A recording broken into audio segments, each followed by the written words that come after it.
Hans Krasa's opera Brundibar is the first of our series called Rediscovered Masters, in which we'll be looking at the music of 8 composers through our season.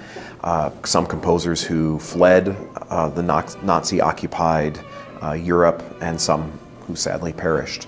Krasa was one who perished, but he spent quite a bit of time in Terezin, which was this kind of artist camp set up to a little bit of a propaganda element to it. But the opera Brundibar, which runs about 30 minutes, it's a short little opera, was kind of a lifeline for a lot of the young performers there.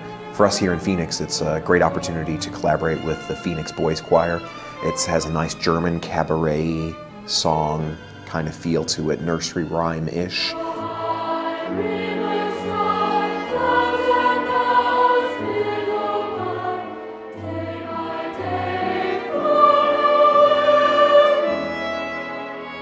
The story's very easy and gentle especially for kids, and underneath there's this little thread of anti-Nazi for the adults who I'm sure people will pick up on it. But that's what it was all about anyway. I'm the loudest one by far, the organ grinder Brundibar.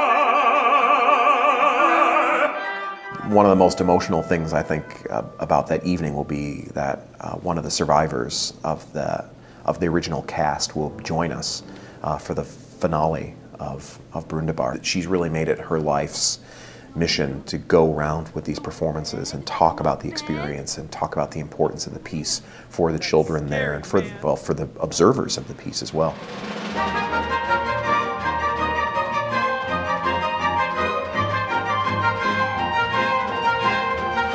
After the intermission, we'll be playing a work by a Polish composer, last name Weinberg, and he fled to Russia, and it was his story's quite amazing. He barely made it out. They were offered a ride in a vehicle, and they turned the ride down, and when they got to the vehicle, it had been shot up by the Nazis.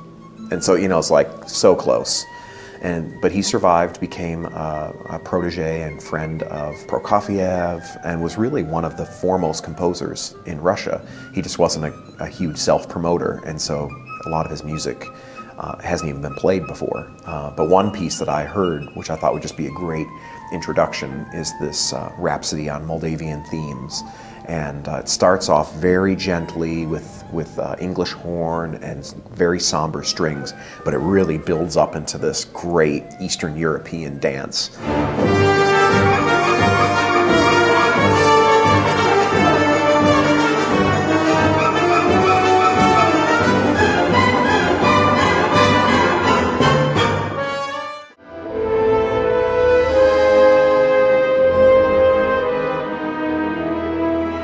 Romeo and Juliet is a favorite for me personally because I conducted it as a ballet, I don't know, 30 or 40 times when I was working at the Zurich Opera, and so I can just imagine in my mind's eye the beautiful and intimate dances between Romeo and Juliet, the street scenes, this bustling idea. So I can imagine, and I hope to convey through our music making, just what the ballet feels like.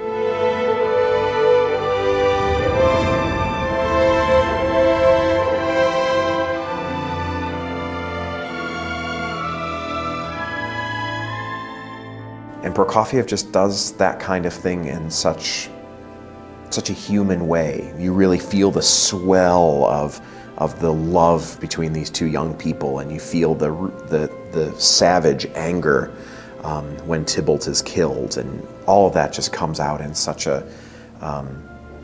just a very intensely personal way that's only Prokofiev.